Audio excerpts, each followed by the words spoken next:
I got hit in the head with a can of Coke today. Don't worry, I'm not hurt. It was a soft drink.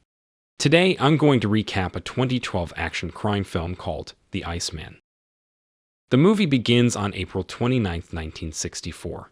We see Richard Kuklinski on his date with Deborah. He mentions working as a dubber on Disney cartoons. Richie is first reluctant to talk about his life, and Deborah is cautious of him, since he doesn't ask any questions and comes out as a boring conversationalist. Deborah's aunt picks her up and drives her home when their date is over. Richie then goes to the pool hall, where he plays with his friends Terry and Dino. When the subject of Deborah comes up, one of his playmates, Earl, claims to know her, since she has seen his other buddy like a whore. Richie completes the game as he begins to lose his cool. In the end, Earl loses the game. They nearly get into a fight when he picks up the money, but their friends stop them. Later, Earl exits and heads straight to his car. Suddenly, Richie cuts his throat with a knife. In Elmer, New Jersey, on September 14, 1965, Richie was waiting in a hospital because his wife, Deborah, had just given birth to their first child, a daughter. After that, he returns to the laboratory, where he creates pornographic films.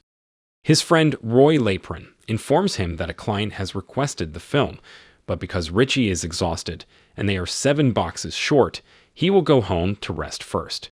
When he steps outside, a car with 3 men inside arrives, searching for Dino. Roy Demeo is the boss, assisted by Josh Rosenthal and Mickey Scicoli. Roy continues to enter the laboratory, despite Richie's explanation that Dino is not there. Once inside, they discover no one and begin to hit and threaten Richie. Before they go, Josh instructs Richie to come to the Gemini Lounge the next day. Richie returns home first to care for his daughter, and he learns through the newspaper that Deborah is seeking a larger residence. The next day, Richie goes to the lounge, and the 3 drive him there. They attempt to terrify Richie by pointing a gun at his face, but he is emotionless. When a beggar begins to knock on their window, Roy decides to put Richie to the test by asking him to step outside and murder the beggar. So he did what he ordered. Roy then hires Richie as his hitman, responsible for collecting money and debts from people and killing them. Richie begins to make a lot of money and can care for his family more. Richie developed as a wealthy man. 10 years later, on May 5, 1975, in Dumont, New Jersey, Richie holds a lavish dinner for his friends Terry and Dino. They bring their spouses and share stories about their lives.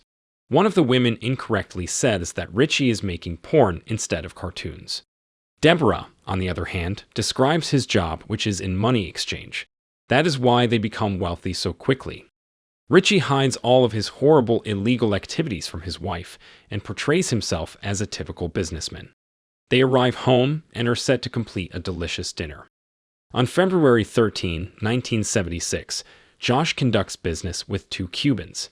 He murders them, grabs their money, and then escapes. Richie and Deborah are having sex in their bedroom when their daughter Betsy knocks on the door because she had a bad dream. They discuss the Vietnam War.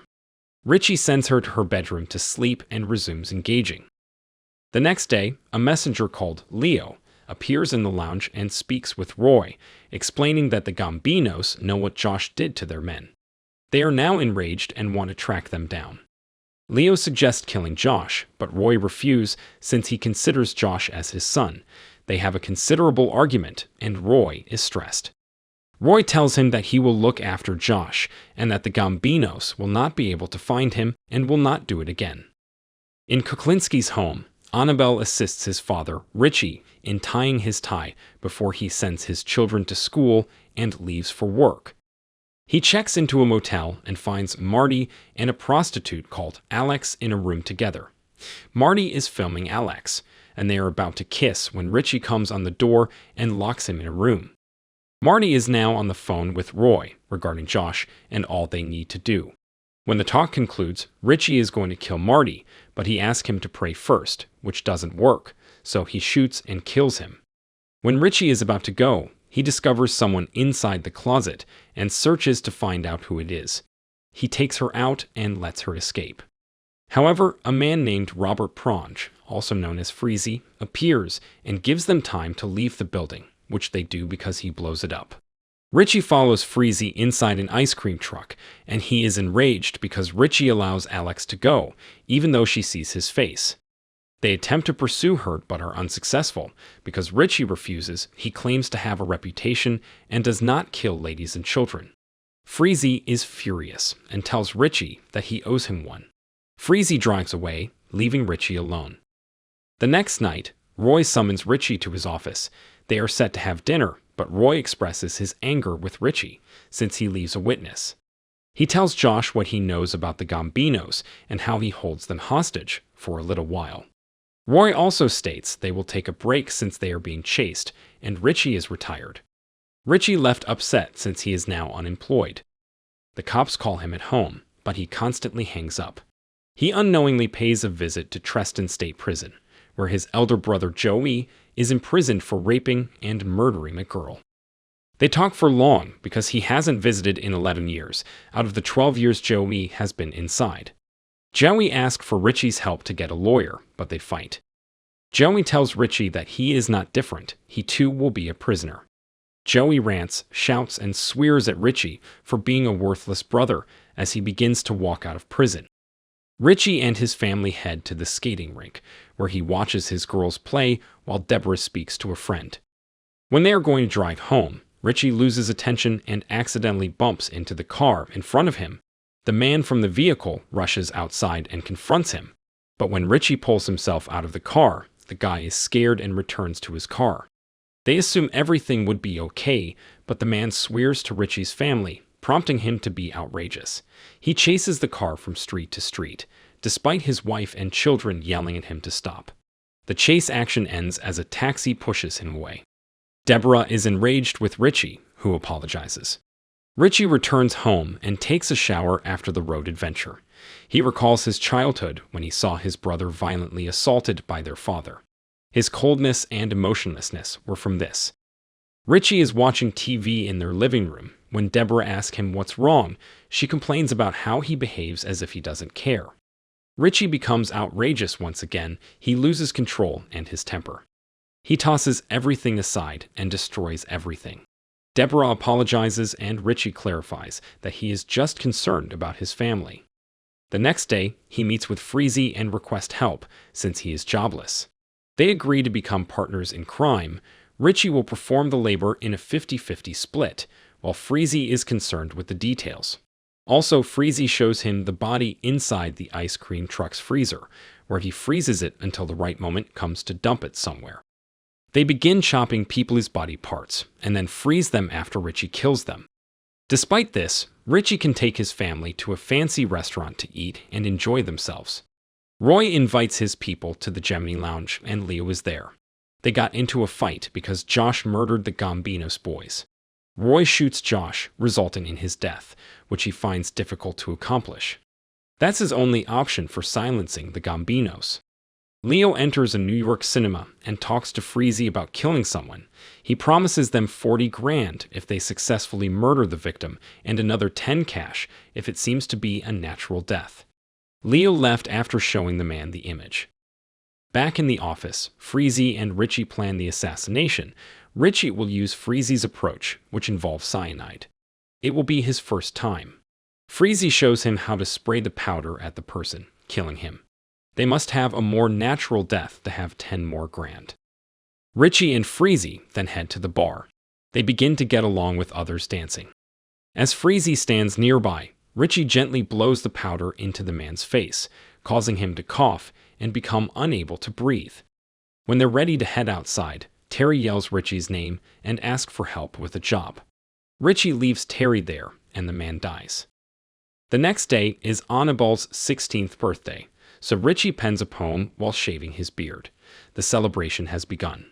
Someone knocks on their door, and it's Roy's henchman, so Richie walks outside and enters Roy's car. Deborah is staring out the window. When Richie is inside, Roy takes out his gun and aims it at him. He's angry. Richie is working for Leo Marks with Freezy. Richie first denies it. Anabel walks to the vehicle, and Richie begs Roy and his lads not to hurt her. Roy tells his boys not to harm Anabel as she knocks on the car window to ask about Richie, and they allow him to leave. He comes home furious and frustrated. He questions Terry about what he said, but Terry denies everything. His head's veins are bursting. Freezy still phones Richie on Christmas Day, which irritates him since he spoils his holiday. They intend to murder another person. Richie offers Terry over the payphone the job he wants to perform. Terry thanks him, and he goes. In a cemetery, Richie is in Leo's car demanding the $50,000 he promised them, but Leo won't give it to him since Roy understands Leo's plan after murdering his guy. Leo tells Richie he won't be paid if he murders him. When Richie has calmed down and is ready to leave the vehicle, Leo mentions Richie's family, saying they have no idea how horrible their father is. Richie shoots him, killing him. He realizes his mistake and becomes angry. When he leaves Leo's body in the vehicle, Betsy pages him to tell Anabel was in the hospital from a hit and run. Richie gets to the hospital and discovers his daughter is in critical condition. Deborah is upset with him, and she blames his work. Then he meets Freezy. Freezy and Richie discuss money and the park. Richie becomes enraged and strangles Freezy, believing he will kill him. But before he goes, he ensures that Freezy is dead. Richie returns to the hospital, where he is joined by his closest friend Dino. He explains that Terry was killed and thrown away in the trash. In addition, he discusses the famous killer in a village called the Iceman. He moves the body first, so the police wouldn't know how the victim died, before dumping it or showing it to the public. Richie enters a restaurant to meet Dominic, a second assassin working for the Lahuzes, where they agree to murder using cyanide. Richie returns home first to care for his sick wife, Deborah. He meets with Dominic to give him the cyanide, and although he intends to make a sandwich, he also attempts to provide part of it to a stray cat. When he puts Deborah in the vehicle, he observes that the kitten is still alive, so he realizes that something is wrong.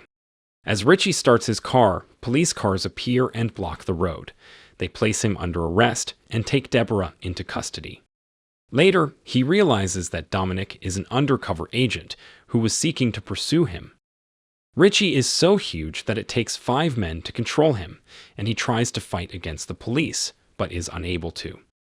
Actual news indicates that the legendary killer has been captured. His family, including his wife and kids, are still at the court hearing for his case. Old Richie is asked whether he is sorry for anything he has done, but he replies that he is not. He feels sorry for the one thing that is harming his family, the people he cares about the most. If you enjoyed this video, don't be shy to hit the like button, and if you disliked it, hit the dislike button twice, just to be sure. It would be best if you watched the whole movie.